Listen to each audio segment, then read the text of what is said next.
Way back in 1824, Argentina took out a loan from British bankers for about £1 million.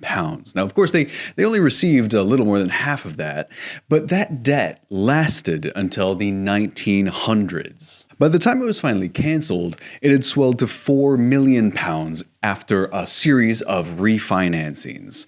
Almost 200 years later, Argentina was still in debt trouble, this time in 2001. In 2001, the country was plunged into debt crisis as it defaulted on a massive slice of public debt.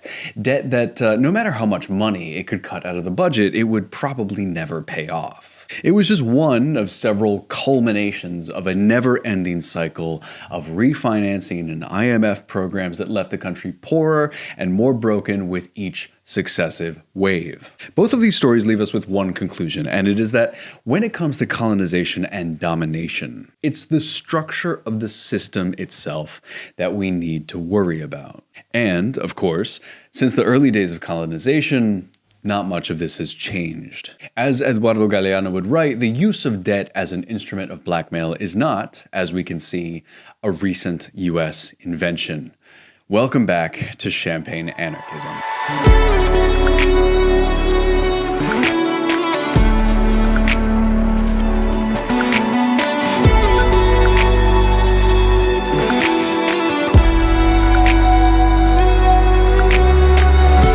Hello, welcome back. We're back and we are getting back through this book, this unbelievable book, Open Veins of Latin America. This is Galeano's masterpiece, one of the most important books written about Latin American history and one of, for sure, the most influential. Now today we're tackling chapter 4, which means we're talking Tales of Premature Death, which is all about protectionism, breaking open markets and modern forms of control. Now the thesis, roughly, of this chapter is that Latin American nations have traded one form of colonization for another. This is actually a fairly short chapter, but there's a lot packed in here, a lot to go through. One of the main issues that I have with this chapter, beyond a little bit of historical inaccuracy that we will talk about, is that it's just not long enough. And also it's not necessarily developed enough. Now, as you will see as we go through this book, the next chapter, the following chapter, chapter 5, which finishes off the original text of this book, is kind of paired with this chapter. So we will get more into, next week, that chapter and understand a little bit more about the mechanisms, especially things like the IMF and trade and foreign aid and the ways that all of these things play into the dynamic that he's starting to describe in this chapter. But either way, we will be expanding a little bit at the end of this video about some of the modern context around all of these themes and also dig a little bit more into the effects that Galeano is talking about here. And as always with Galeano, I'm breaking it down into a few sections. So we'll be taking it in 3 sections today, and hopefully this will be a little bit of a shorter video to go along with the shorter chapter, but listen, I like to talk, so we'll see where this lands. Now, first of all, we'll be talking about protectionism itself, how it works and how it could develop a country's local economy. There's some very specific mechanisms there that we will get into. Secondly, we'll be talking about breaking open those markets, including the ways that the British back then and others, we'll see more about the US next week, as I say, but how these great empires kind of operated over time. And then third, we're going to be talking about, again, some of the modern ways that we can understand this. We'll mention multilateral operators, things like the IMF, the World Bank, the World Trade Organization, and the international debt markets, and see roughly how these all come together. And then again, next week, we're going to get into more specifics that we'll pull straight from this book. There's a lot to this chapter. We will dig in, but let me say before we get into any of that, if you want any of the other chapters of this book or an intro lecture that I recorded just right at the start, which gives you historical background and a little bit about Galeano himself and where he's coming from and where he went for the rest of his life after he wrote this tremendously influential book. You can check out the Patreon channel. That's patreon.com/champagne anarchism. You can go and find all of the videos there. All of this main feed stuff where we talk about really awesome revolutionary literature is all up there, and you can check out past books that we've done, things like Capitalism, A Ghost Story by Arundhati Roy and Chomsky, Herman and Chomsky, excuse me, their book, Manufacturing Consent, all of this kind of plays in together and I think informs a lot of Open Veins, or at least as you sit down to read Open Veins, certain things, especially in the back half of this book, may remind you of things that came up in either Frans Fanon's The Wretched of the Earth, the first book that we did, or Manufacturing Consent, or, of course, Arundhati Roy. I mean, how could we forget? So definitely check out that Patreon channel. Please like and subscribe on YouTube, on socials, especially TikTok. It's really awesome to see this. Let me know what you think for all of this. This is a lot of stuff to get through and a lot of really, really interesting ideas that Galeano presents us with. So, I remember when I first read this book, there's a lot of information there that I had never been told. I'd never heard about before. So if any of this is new to you, I want to hear. I want to hear about how it's influencing your thoughts and how maybe it's changed your perspective on certain things. So definitely let me know. And without further ado, let's get into this fantastic chapter 4. And we are starting, of course, with protectionism. Now, let's get this out of the way before anything else. Protectionism has always, historically, been a crucial tool for development, for economic development specifically. There's this free market orthodoxy that dominates mainstream economics and all of these conversations around this that goes basically free trade, free market, all of this is the most important thing for economic development. What that is just willfully ignoring reality. This is a manufactured ideology that benefits the gigantic corporations that run our lives. What free trade does is it benefits the nations that have already developed to a very high level.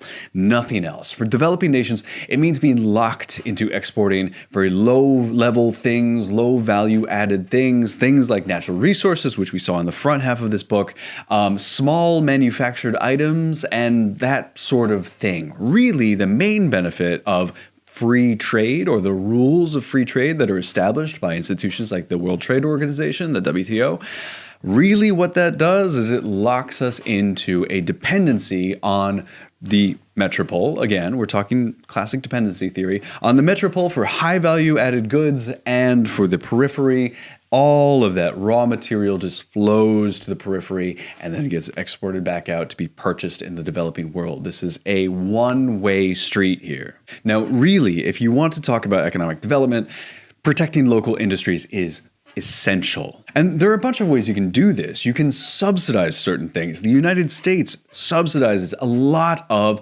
green technologies, a lot of electric vehicles. Those get a direct subsidy from the government. You can also do quotas, what's called an import quota. So if you want to sell American cars in Japan, you have to abide by a very specific quota. You can only sell a certain number of foreign-produced cars within the Japanese market, and that has helped Japan develop companies like Toyota. You can also put really high tariffs on stuff. So foreign goods coming in to compete with the local market, you can just say there's a really high tariff. If you're France, there's a really high tariff on agricultural goods or milk, dairy products that are being brought into France to protect the local French industry. That happens a lot. That actually happens all the time. And of course, all of these relationships are constantly shifting, and they are subject to a certain extent, not all that much, weirdly enough, but to a certain extent, to the rules of international trade that's established by a number of bilateral treaties, multilateral treaties, and of course, the World Trade Organization. A lot of this really comes together to give us the global system of trade that,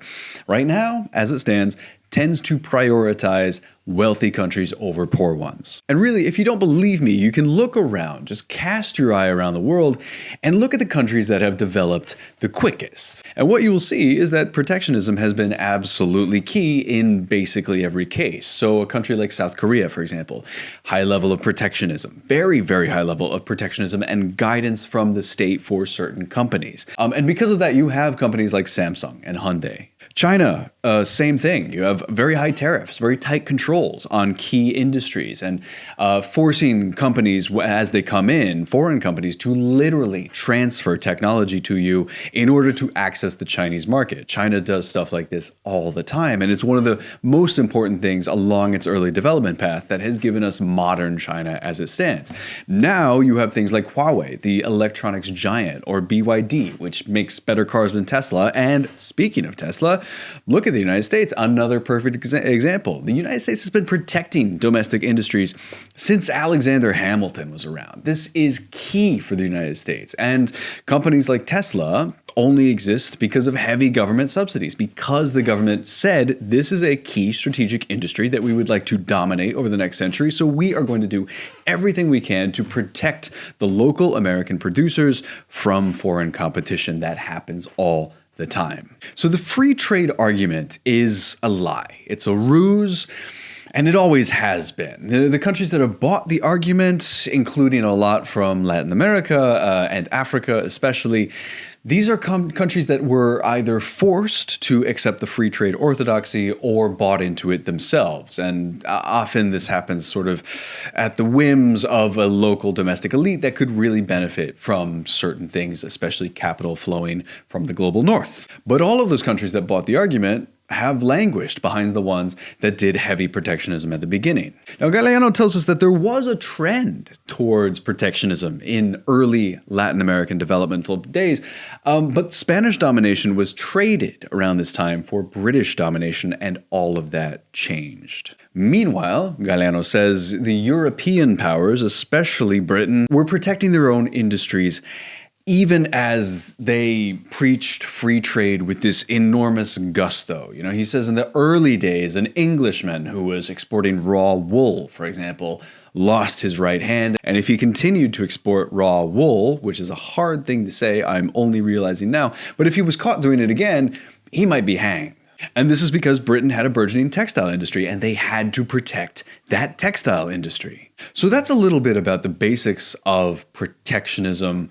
And if you want more information on this, I cannot recommend enough the book Bad Samaritans by Ha-Joon Chang. That's this book right here. I actually went to get it because I realized, of course, I have it on my shelf behind me. So this is Bad Samaritans, The Myth of Free Trade and the Secret History of Capitalism, and it lays all of this out in exquisite detail. And if you've ever wondered how these veins of capital flow through the modern economy, how protectionism works now, this book will open your eyes to a whole different world of protectionism and free trade orthodoxy. So cannot recommend enough. And a lot of the stuff that I'm talking about here comes from my reading of books like Bad Samaritans and Ha-Joon Chang's other book, which is a little more famous, Kicking Away the Ladder. Let's talk now about kicking away the ladder. Now, kicking away the ladder is this idea that countries that climb up this kind of developmental ladder from low value added goods, things like raw materials, things you can just rip out of the ground and export, to high value added goods,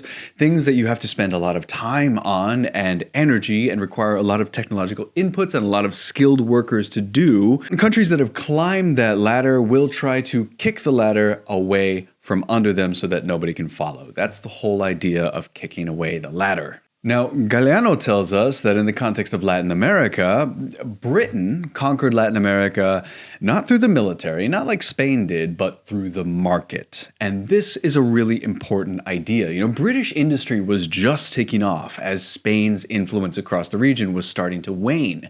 And Britain was looking for two things. It was looking, first of all, for a market for its goods, somewhere to sell stuff. And secondly, it was looking for the natural resources that could be turned into those goods, the natural resources that could be channeled into this new British industrial machine that is just starting to take off. So the early industrialization of Latin America on the continent that Galeano is describing, it really dies before it gets a chance to take off. And he uses the example of ponchos. So ponchos, I have a few in that cupboard over there. I should have worn one just for the effect, but ponchos were being produced across Argentina. In fact, Argentina has a few goods that it starts producing that it's quite good at. You know, leather goods are very important, dried meat becomes very important, and ponchos, textiles, again, in direct competition with the British market. Ponchos are starting to be produced across Argentina. Now, Galeano says that British commercial agents came to study them very specifically.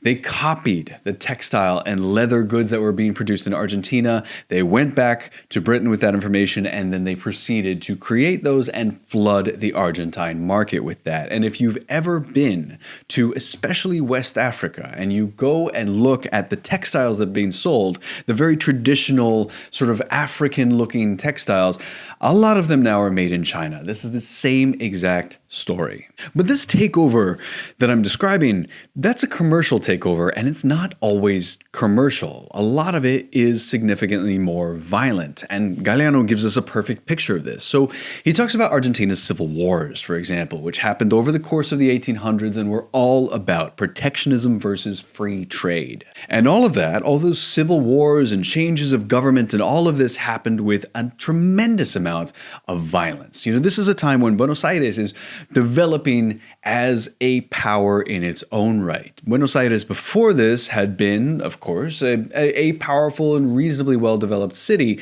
But at this point, throughout the 1800s, Buenos Aires is starting to concentrate a lot of capitalist power and a lot of bourgeoisie elite power right there in the capital region, and all of the inland provinces in Argentina, which before this were economically developed and fairly powerful in their own right, they start to fade away because they are seeing their resources extracted and flowing into the metropole. Galeano uses this word that I think about kind of a lot. He uses this in the context of literal war, but the word is sub-imperialism.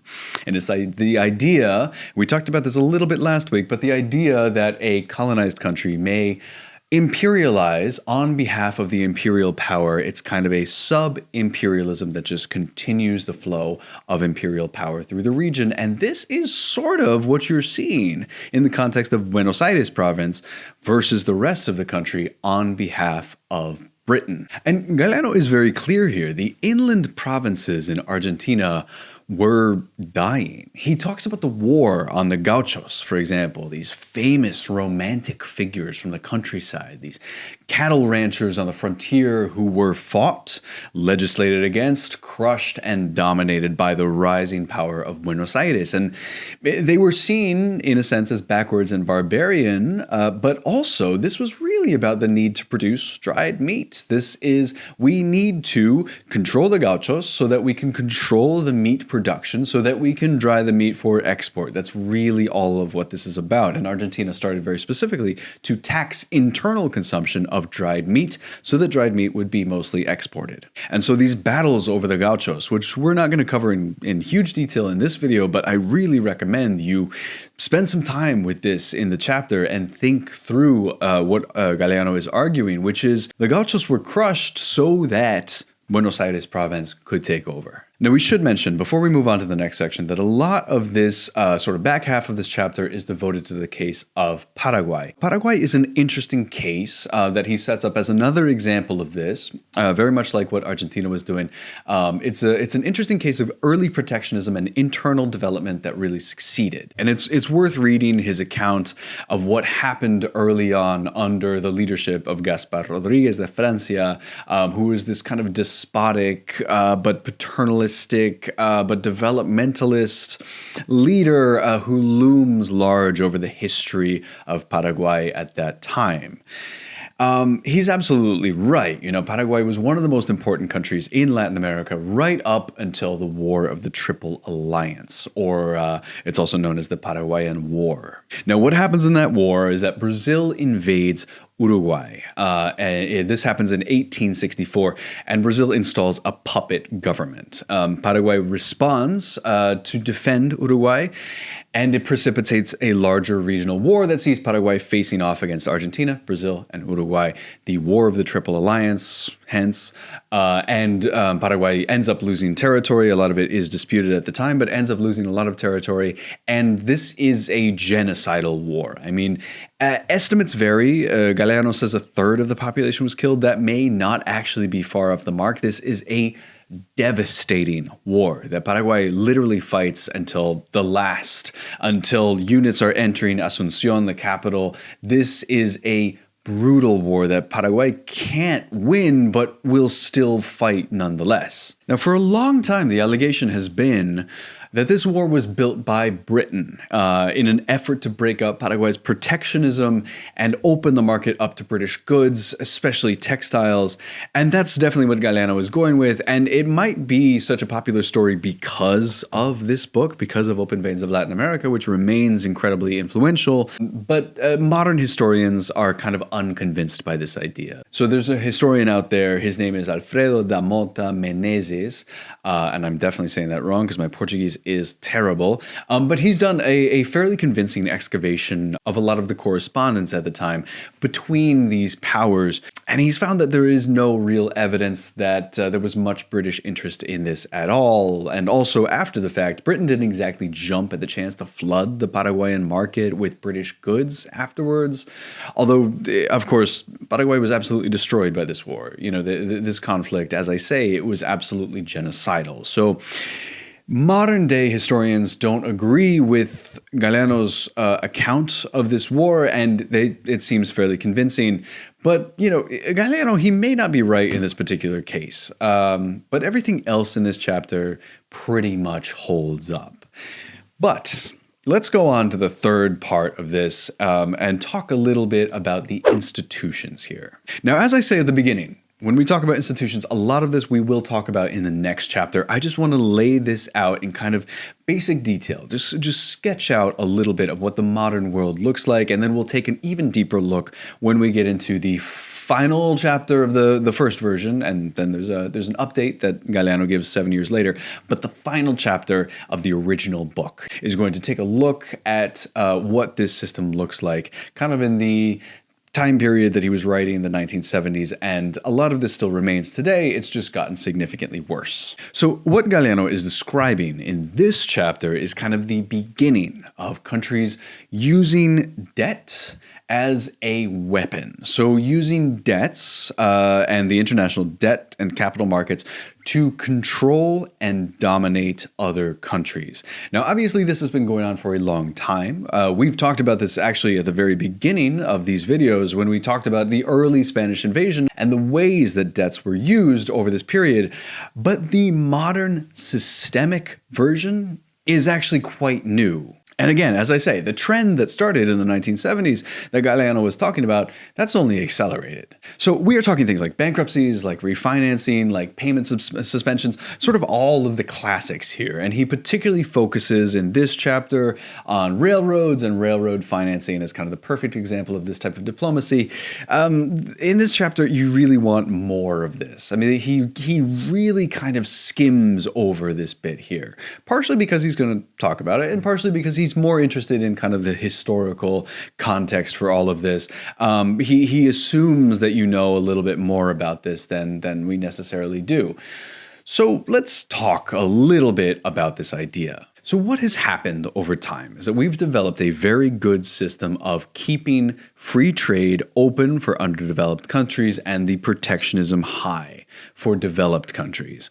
Everything from the IMF, the World Bank, the World Trade Organization, the global debt and capital markets, they kind of work together on this, and all of the international legal infrastructure only backs this up. What we have developed here is basically a system of enforcement. And these multilateral institutions and the legal infrastructure, all of it, and of course private corporations, which form a huge part of this, and private investors, they will use all of this panoply of tools that is available to them to make sure that countries stay in line. And that can be anything from things like structural adjustment policies, which the IMF will enforce on other countries. They'll say, if you want this money, you have to enact this, this, and this policy. And all of those policies tend to line up with the interests of companies and corporations back home, to trade agreements and financial coercion, right? Lawsuits that an investor can file against a country.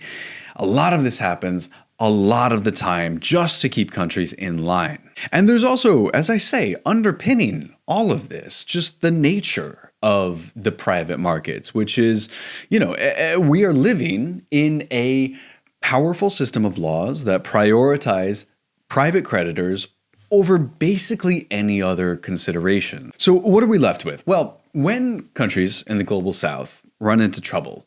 It's the job of the IMF and to a lesser extent the World Bank to come in as bad cop, worse cop, and offer what amounts to coercive lending. And countries, because of this, get stuck exporting raw materials and cheap labor while buying back the finished product from developed countries. And any country that departs from that system or tries to depart from that system, it faces the business end of a very developed system of punishment that we have developed. And if you need an example of that, look no further than where we started this video, which is Argentina. See, Argentina tried this. When I talked about the troubles that it got into in 2001, that ended up snowballing until one of the Argentine governments, under a woman named Cristina Fernandez de Kirchner, tried to not pay back creditors and specifically to not pay back so-called vulture funds that had bought up a ton of Argentine debt for very, very cheap. So Argentina's point was, we've negotiated with most of the creditors. In fact, almost all of the creditors. There are just a few holdouts. There's no reason to punish Argentina in any of these ways because we've negotiated in good faith with all of our creditors except these holdouts. And what they found is that they would be punished for it. So in 2014, when the case was finally decided in a court in New York, of course, Argentina realized that it was playing a game that it just was not meant to win. And so Argentina was forced to pay all of its creditors equally before it paid any of them. And that is just the system that we live in. Anyway, we will get more into the system that we live in, as I say, next week. But for now, that brings us to the end of chapter 4. If you've made it this far, you are almost through the original version of Open Veins of Latin America. Now, obviously, there is another chapter right at the end that, of course, we will cover because it's incredibly important, and that was added 7 years later when Galeano came back to these ideas and said, well, actually, in the context that we've talked about in the intro lecture, and if you want more of that context, please go back and check that out. But in the context of everything that's happened, this needs a little bit of an update, and it is fascinating, and we will get into it. But thank you, as always, for watching this. As always, let me know what you think. Here, YouTube, socials. Please do check out that Patreon channel. That's patreon.com/champagneanarchism. All of this stuff is up there. And I will see you next time for Chapter 5. And of course, Chapter 5 is very evocatively called the Contemporary Structure of Plunder. So next week, we'll talk all about the Contemporary Structure of Plunder. And I will see you then. Thank you.